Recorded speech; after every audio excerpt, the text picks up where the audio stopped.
আগের একটা ভিডিওয় আপনাদের বলেছিলাম যে ভারতের কঠিন সিদ্ধান্তে 5 বছর কাঁদবে চীন। চীনের সমস্ত স্বপ্ন ভেঙে চুরমার করে দেবে ভারত। কিন্তু এরপর চীনও আর থেমে থাকলো না। চীন ভারতকে সোজা হুমকি দিয়ে বসে। চীন ভারতের মেডিকেল সাপ্লাই বন্ধ করার কথা বলে। চীনের বিরুদ্ধে ভারত কি করলো?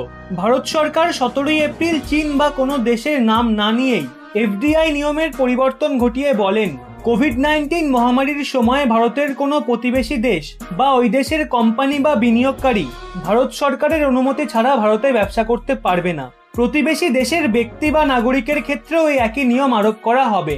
এমনকি ভারত সরকার চীনের সুবিধাবাদী অধিগ্রহণও বাধা প্রদান করেছে।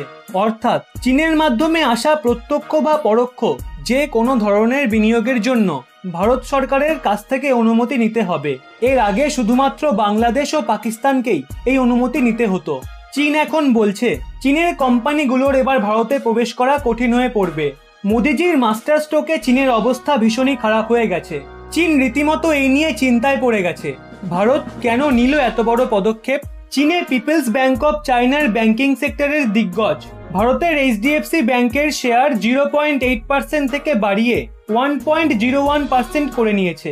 এজন্য ভারত আগে থেকেই সতর্ক হয়ে যায়। কারণ গোটা দুনিয়া যখন আর্থিক সংকটে ভুগছে, তখন চীন অন্যান্য দেশের কোম্পানিগুলোকে কিনতে ব্যস্ত রয়েছে।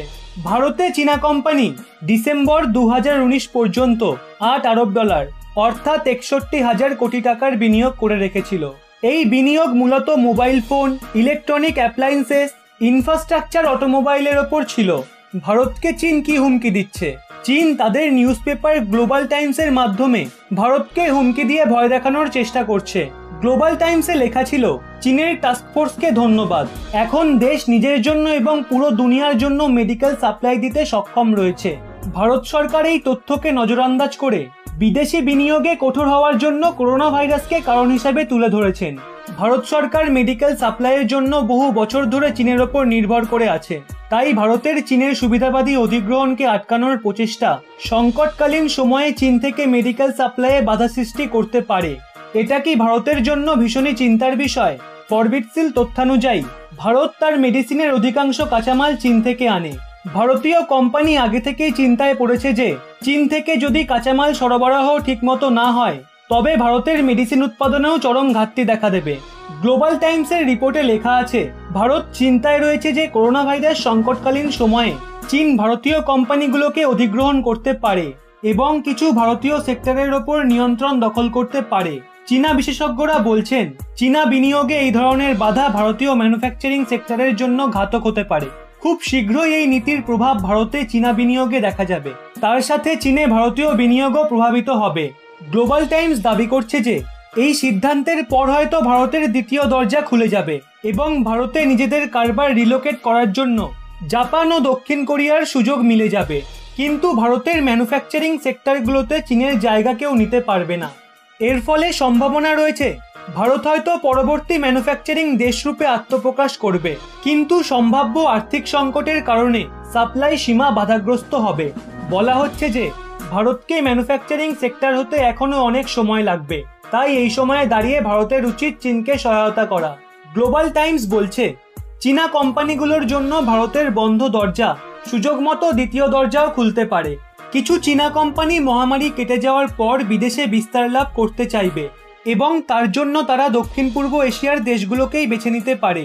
সংবাদপত্রে লেখা রয়েছে, যদি ইন্ডিয়া চীনা কোম্পানিগুলোর জন্য অসুরক্ষিত হয়, তবে তারা দক্ষিণ পূর্ব এশিয়ায় নিজেদের কারবার বাড়াবে। সেই সমস্ত দেশগুলি চীনের সাহায্য নেওয়ার জন্য বেশি ইচ্ছুক রয়েছে। প্রথমের দিকে কি বলছিল চীন? ভারতের এফডিআই নিয়মে পরিবর্তন আসায় প্রতিবেশী দেশ চীন ঘাবড়ে গেছে। চীন বলে যে এই সিদ্ধান্ত বিশ্ব ট্রেড সংগঠনের বিরোধিতা করে। এফডিআই নিয়মে পরিবর্তন আসার পর নিউ দিল্লির চীনা দূতাবাসের প্রবক্তা বলেছিলেন, আমাদের বিশ্বাস ইন্ডিয়া নিজেদের ভেদাভেদ জাতীয় নীতিতে পরিবর্তন আনবে, ভিন্ন ভিন্ন দেশের জন্য একই নিয়ম বানাবে। আসলে পৃথিবীটাকে হাতের মুঠোয় আনার চেষ্টায় রয়েছে চীন।